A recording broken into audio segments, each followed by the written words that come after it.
Enzo Recto, kalaban ang katiwalian at kasinungalingan, kakampi sa katotohanan at kabutihan.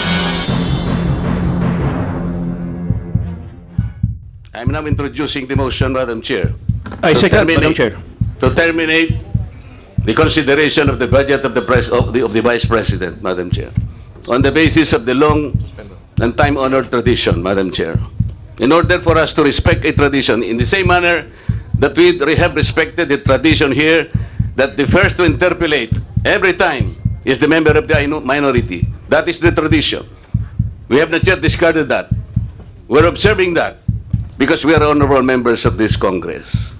So the question is, why have we discarded that tradition? Is this committee authorized to set aside the tradition? If we are not able to do that, Madam Chair, then I honorably, respectfully now move to terminate consideration of the budget of the office of the Vice President, and I so move. Second, Madam Chair. Thank you. Madam Chairman, Madam Chair, Madam Chair, Move and seconded. Session suspended.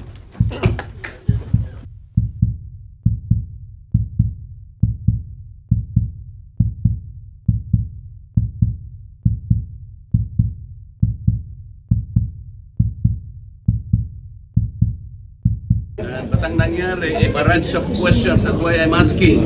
Bakit natin ginawa yun earlier?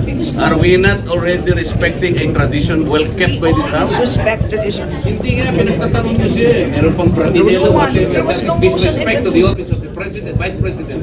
Kung ano yung pinagtatanong nyo sa kanya eh. These questions never happened before. That is the one I'm explaining to you.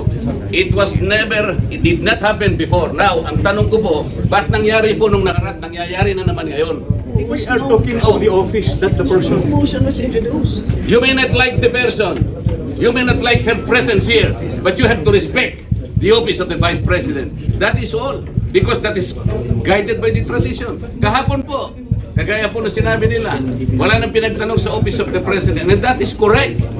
That is in line with that tradition. Ngayon po, kung ang tinatanong ko ngayon, are we discarding that tradition? And is this committee authorized to discard a well-kept tradition? O kaya nga, then why are we intending to ask questions na naman at pinatawag nyo na naman kung sino-sino dito? That is why, kung hindi po kayo makakasagot, Madam, ang tinanong ko na sa inyo, I am now moving. Oh, may prating-pratinela pa? Saan po kayo nakakita ng gano'n? This did not happen anytime. Panglabing 7 taon ko na po ito. Alam nyo, Madam Stella, I was already here when the Vice President was Noli Di Castro, when the Vice President was Binay, when Vice President... But you were also here in the last hearing. No motion was introduced. Yun na nga, kasi question na kaagad eh. Wala man lang... We can read the records. We did not introduce. Nag-motion siya ngayon. What is... parliamentary muna. Parliamentary muna. The first thing is that is the manifestation of Congressman Dante Marcoleta, and it should be answered by the members. If a motion, then after that, Marcoleta will vote that motion. Hindi pa nga nasagot eh. We will let just Marcoleta to speak and then move to the motion. Sagutin muna. Sagutin muna yung point niya. The chair will answer. Yes, you can introduce a motion, but have a member introduce it. No. Before we move a motion, parliamentary na tayo. The rulings of the chair form parts of the precedence of this committee and of the House. So you have to answer the question. Sagutin muna. Yes. Then saka mag-move. Yun. Mag-move. Okay, settle. Yes. Rulings of the chair form parts of the rules because it will set a precedent. So if we will set a precedent now that we are discarding traditional parliamentary courtesy. Goodbye, parliamentary courtesy. Wala na tayong parliamentary courtesy. Next hearings. Dapat members to answer your query or your manifestation. Then, Paano yung chairman na tinatanong po? Pira naman natin. The question is addressed to the chair. Why would the members answer that? without that to speak. Oo naman yung pinagsasabi. Eh, why the chairman only speak? Di ba kami pwede salita? We are also member, we just the same. Alam mo yun. Alam mo yun. Can the vice chair cannot answer your query if he has the answer? Pwede. Ang pinag-uusapan natin, ang chairman ang sasagot. No, it's not only the Ano chairman. naman magsasalita ng ganyan? Eh, bakit? Kaya nagsalita na nga eh. Pwede yun. Pwede magsalita yung iba. Hindi pwede yung chairman lang. Di ba? Di ba? Pwede ba yung Dantes? Saan parliamentary procedure in the House that the members cannot speak? Pwede. Di ba?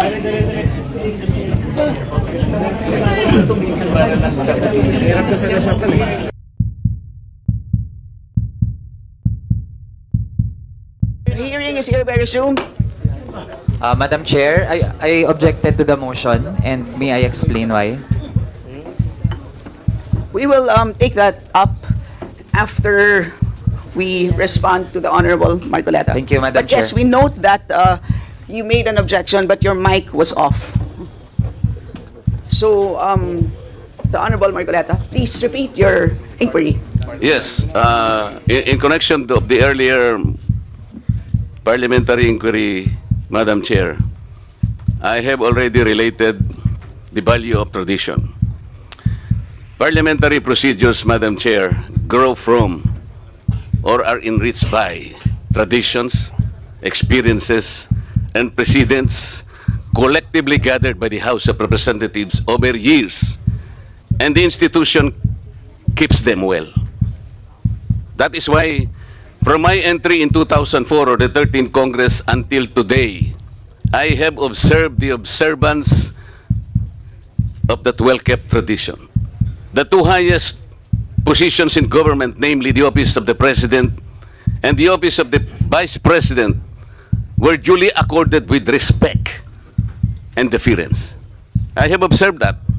That's why I have relayed to you earlier in 2022, the Honorable Libanan, invoking courtesy, took him only 13 minutes to dispose the office of the Vice President. And that was quickly moved, quickly seconded by no less than our majority leader. That was in 2022. I'm not going by record, Madam Chair. 2023, I said, no less than the presidential son, our own senior deputy majority leader, stood up and said that in line with the time-honored tradition of according courtesy to the office of the Vice President, I move to terminate the budget briefing of the OBP. And I can recall the Honorable Castro strongly objected. No, Manuel. No, that's in 2023. This is by the record. And she objected, but her objections were rejected by the committee because the committee already terminated the proceedings. And she kept on requesting, Madam Chair, that she makes at least her manifestation. And she was unable to do that because the proceedings were terminated. So that, what I am saying, from 2004, when I entered these halls, these hallowed halls, hanggang punto sa sinasabi kong 2023, we have kept the tradition. Ngayon po, kung ano-ano ng mga tanong ang ginawa, in 2023, 22 minutes. 2022, 13 minutes. Ito po, pinagawayan na po yung budget earlier at ngayon we're about to quarrel again on the budget.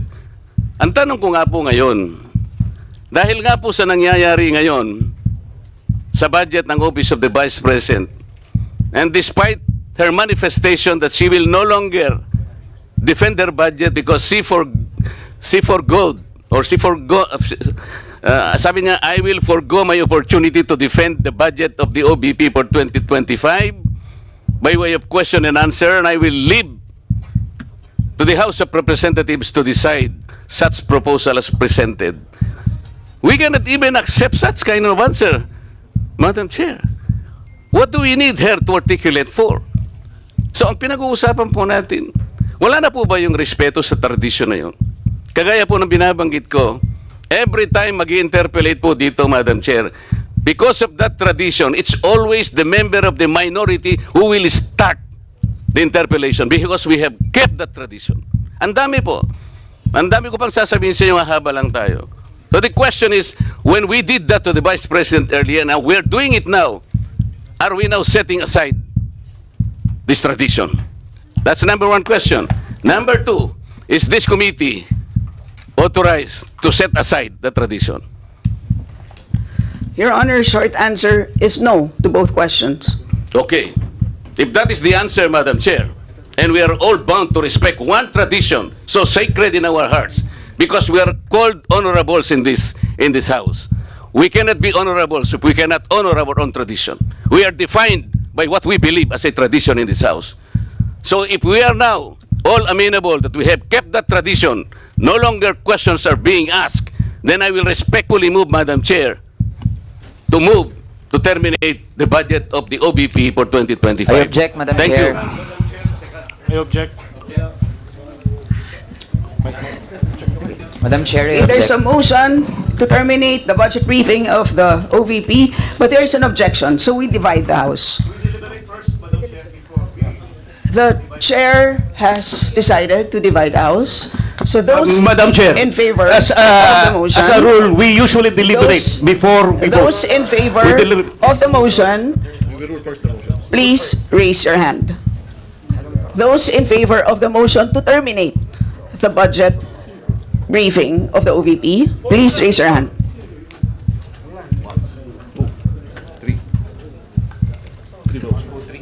All those against. Those who are not in favor of terminating, raise your hand. For non-tradition.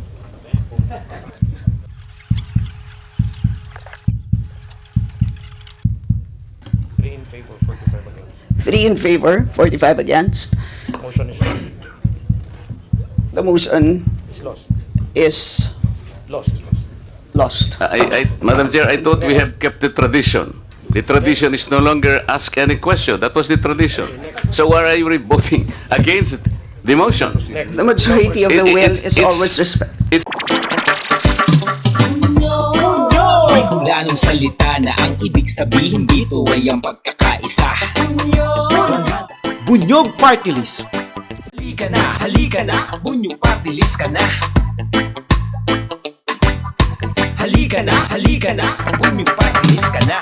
Sa susunod, ang atinang suportahan, Bunyog Party List, nagtataguyod ng katotohanan, lumalaban para sa bayan.